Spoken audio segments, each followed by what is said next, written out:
barbecue treat. Well, that's bad. I mean, hey, those are some real... Now, if you're going to bring some beans or something, chili, that's a bucket. You bring them in a big old bucket like that. You got some good hamburgers, too. I like this. I like this. Look, burgers, dogs, chicken. You can't beat that. That's good eating. We are hungry. Look, I sent some guys out there with some signs back before they can't have no brie in the parking lot. That was the other thing. And the other one was no hollandaise. Andre Collins, number 55, one of 22 kids. I'm with George Jameson of the Detroit Lions. It seemed like you stayed with the Redskins until halftime, and then they just pulled away. Yeah, we was able to keep it close in the first half, and then the second half, they made some big plays, and we wasn't able to get back in it. What was the difference between the first and the second half for you? It seemed when Eddie Murray had that field goal blocked, maybe the heart went a little bit. No, I don't think there was no change in momentum. It's just that they made the big plays when they needed them, and it, kind of buried us. You've had a great season, though, and you've got a lot to be proud of when you look back on it. Oh, yeah, it was a great year for us. It was a great learning experience to be here. I think Washington Redskins is the best team in football right now in the NFL, and I wish them all luck, and I think they'll probably win it. Thank you. All right, thank you. Okay, Mick, that's the word from the defeated Detroit Lions. We'll be trying to bring you interviews with both teams from the locker room. Back to the studio for now, though. Thanks very much, Gary. Well, he was taking it fairly well, but June, 41-10 is the final score, but really it was a better game than that, wasn't it? I think the score got out of hand there toward the end, but really Detroit was in it until I agree with our announcer there, Gary, that the field goal kind of changed things when they missed that field goal. Had they been able to get a field goal there, a touchdown there, that would have put it 2013 or 2017, and they were still in the hunt. Well, we've talked about the Detroit Lions. Let's now talk a little bit about the Washington Redskins. They've played well for many years, haven't they? Yeah, like I said before, they're just a good, solid football team. Joe Gibbs does a great job coaching that overall thing, special teams, offense, defense. There's really no holes in that team. They're just a good football team. Now they're going to go play Buffalo in Minneapolis. What are your thoughts on that game? Well, I think Washington's probably the overall best team, Mick, as far as across the board. I think Buffalo ended up, 26th or 27th in the league in defense. So unless they can Buffalo can outscore them, I think it's going to be a Washington ball game. I mean, the thing, obviously, if they outscore them, they will beat them. The Washington Redskins, what do they have that Buffalo have to look out for, do you think? Well, I think Buffalo has got to stop the run, and they have not been able to do that this year. So I think they need to solidify their defense and come up with some new wrinkles that will cause the Redskins some problems. But it'll probably be a shootout, high-scoring affair, and that's Buffalo's chances to outscore them is turn it into one of those high-scoring affairs. There's been a lot of discussion about the run and shoot, and now they're 5-0 against run and shoot teams, and I think that the Buffalo Bills probably qualify as a run and shoot team as well, don't they? Yeah, they do. I think they're probably closer to a run and shoot team than they are a standard offensive team. They kind of run a no huddle with 3 and 4 wideouts, and Jim Kelly, of course, having run the run and shoot, runs a lot of the same concepts that we run. So very similar. Well, the Washington Redskins have been to many Super Bowls. The most recent was in Super Bowl 22 in 1988, the year after the strike, but it was the strike season. They went on and won that Super Bowl. Now let's take a look at how they did that through the eyes of NFL films.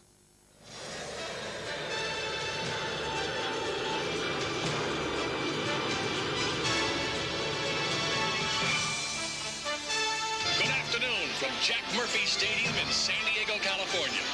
The road to Super Bowl 22 stops right here.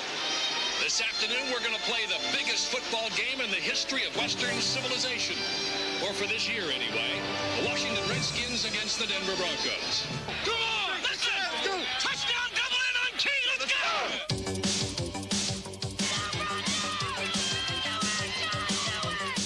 The first time the great John Elway touched the ball, he set a record by triggering the quickest touchdown in Super Bowl history. With less than 2 minutes gone, it was 7-0. In Denver's second series, Elway set another record, as no other quarterback had ever caught a pass in a Super Bowl. After the first quarter, Elway and the other 44 led 10-0. Washington prepared for the second. you just get a bite on him, try to get through, okay? What you don't want to do is get caught and try to bring him with you. You'll be playing with a hand, all right? Just be a little Don't stop making him. Everybody keep your head up. Stand. The quarter. The second quarter, to be specific. 15 minutes of madness for Denver, of might for Washington. A blur to the millions who watched.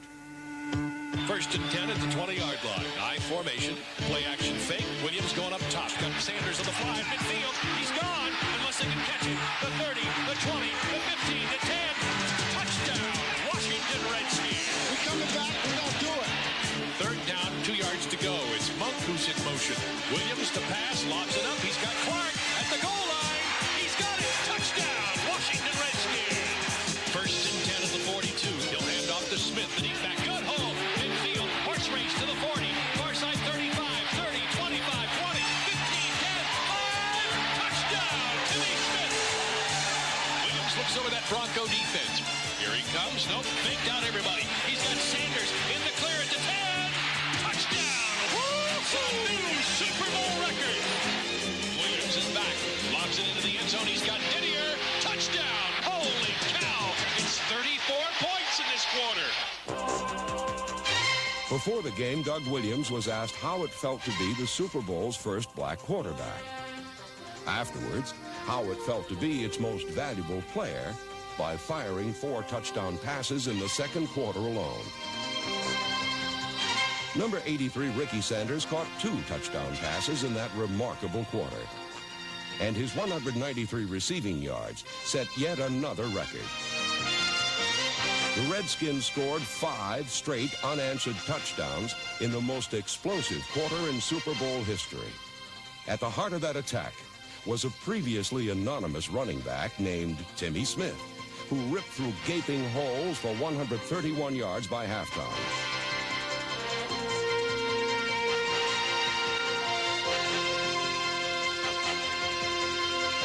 By dominating one 15-minute period, the Washington Redskins became Super Bowl champions well before Chubby Checker's halftime medley.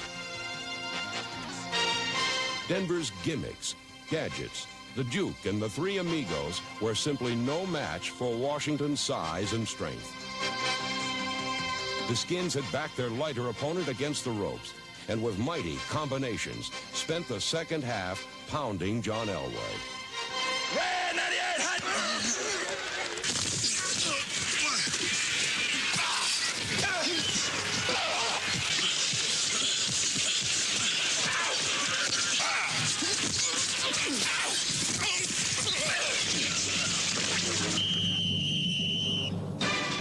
The only bit of drama remaining was Timmy Smith's pursuit of Marcus Allen's Super Bowl rushing mark.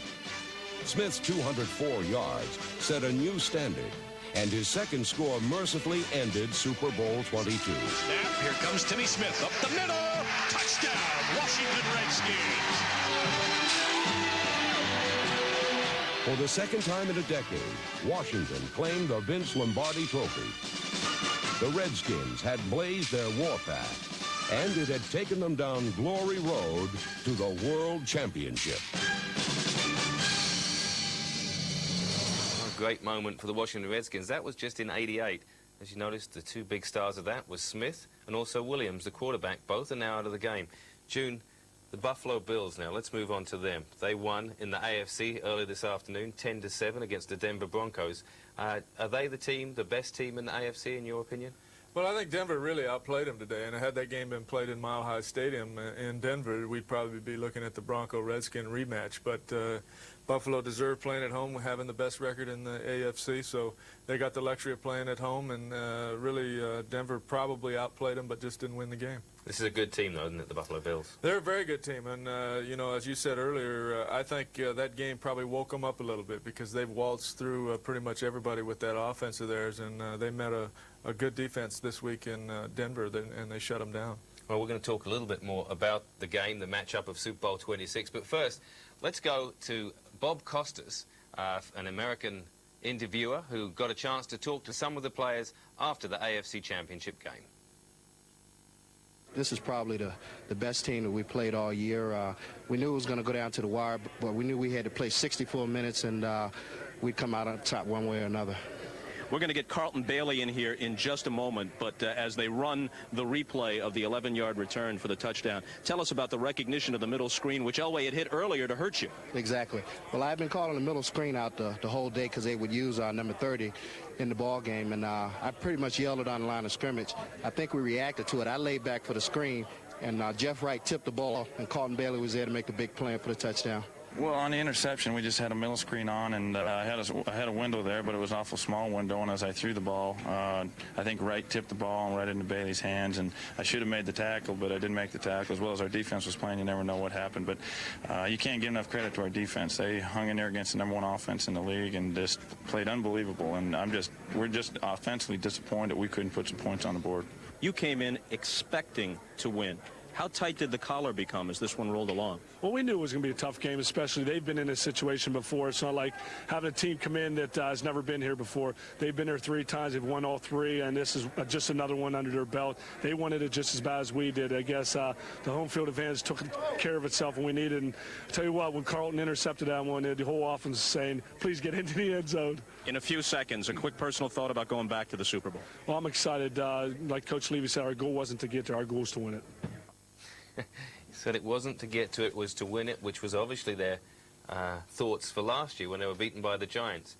You've already said that you think the Redskins will win the game. Can the Bills, though? Oh, yeah, I think they can.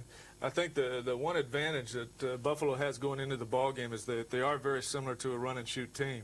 And because of that, I think Jim Kelly will have a very, very good feel about the Redskin defensive scheme because the last 2 weeks have been against the run-and-shoot team. So he's a very smart competitor, and I think that will be an advantage to him to possibly make some big plays. The Buffalo Bills were there last year, but the Washington Redskins have got players that have been there a few times, and they've been in the playoffs often, every year almost. Is that experience going to be something that's going to come in and be a major factor up in Minneapolis? I think the major factor is that it's important that the quarterback has been in that type of game before. Jim Kelly has been in the big ball games, both in the USFL and the NFL, being in the Super Bowl last year. Rip has been there, but hasn't really played in that type of game with that kind of pressure. So if there's an advantage, it may go to Jim Kelly in that setting, and those two teams go, as their quarterbacks go. So I think the advantage might be to Jim Kelly. All right, well, that's the games today. Now let's take a look at some news from around the league concerning the teams that have been looking for new head coaches. Los Angeles Rams to replace John Robinson. Knox led the Rams to 5 NFC Western Division titles between 1973 and 77. He takes up the position after resigning from the Seattle Seahawks, where General Manager Tom Flores takes over. And his first appointment was to install London Monarchs head coach Larry Kennan as offensive coordinator. Kennan and Flores coached at the Los Angeles Raiders, and together they led the Silver and Black to their Super Bowl 18 triumph. Kennan's job at the Monarchs goes to Ray Wilsey, who as defensive coordinator masterminded London's shutout of the Barcelona Dragons in World Bowl 91. Line coach Jim Washburn steps up to defensive coordinator. Elsewhere around the NFL, the San Diego Chargers have replaced Dan Henning with Bobby Ross, formerly head coach of Georgia Tech College. The Cincinnati Bengals appointed David Shula, son of Miami's Don, to replace the departed Sam Wyche. Joining Shula as receivers coach is Richard Williamson, who was dismissed from Tampa Bay. The Buccaneers meanwhile completed the swap by yesterday announcing that Sam Wyche, my studio guest last Saturday, has accepted the job as their new head man. Another vacancy filled yesterday was that of the Minnesota Vikings, where Jerry Burns retired. His replacement will be former Stanford University head coach Dennis Green. That just leaves 3 jobs to be filled. Firstly at the Pittsburgh Steelers, where Chuck Noll is retired, at Green Bay for the fired Lindy Infante, and at Indianapolis, where Rick Venturi resumes his duties as defensive coordinator. And some hot news today that we've just found out about. Mike Holmgren, who was the offensive coordinator with the San Francisco 49ers and did such a good job, is now gone on to be head coach with the Green Bay Packers. So a whole lot going on the coaching side of things around the NFL. Your thoughts first on what's been happening and the coaches that have been selected. Well, I'm kind of glad to see Mike Holmgren leave San Francisco, being in our division. So that gets him out of there. And that, I think, too, the other thing that will happen there is that I think you'll see him take some of the San Francisco assistants with him, which will, I think, San Francisco's had the luxury of not losing a lot of assistant coaches and have the ability to have a lot of continuity there. So from a selfish standpoint, being in the NFC West, I'm glad to see him get that job. Sam White is now going to the Buccaneers, which was great news for everyone, but a little surprising that Buddy Ryan has just sort of been left out of the picture. Yeah, I thought Buddy would have shown up in this year. I would stand to believe that he might never get back into football now with his age and everything. I thought this was perfect timing for him to do that. I think someone that made a mistake, because he's kind of a little bit like Jerry Glanville in that he will go into a setting that's down and shake him up and get the attitude turned around into a positive way. And really, I was quite surprised that Buddy did not land on his feet somewhere.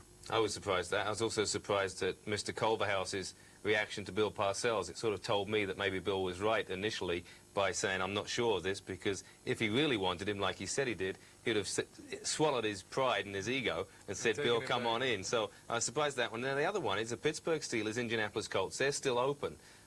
First, your position on that, and then who else the leading candidates? I think the number one candidate for Indianapolis is Ted Marchibroda, the coordinator for the Bills, and they're looking for an offensive guy that can handle the quarterback. They're very concerned about getting a guy that's had a reputation of being able to deal with QBs. At Pittsburgh, I think it's wide open. Joe Green, I think, is the locals' favorite, but who knows who will end up there. Mean Joe Green, that would be great, wouldn't it? That's Well, right. June, thank you very much for joining me. It's Mick, been a thanks pleasure for having you having on the show, and hopefully we'll Enjoyed see you. it. I know we'll see you on the Falcons if we don't see you around other sidelines.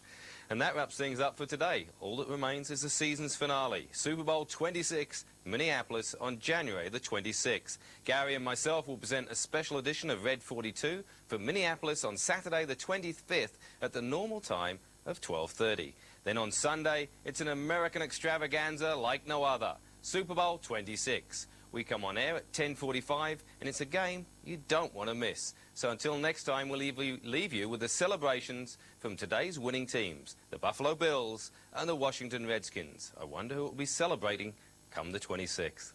Good night.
The new official Channel 4 American Football Annual 91-2 is now...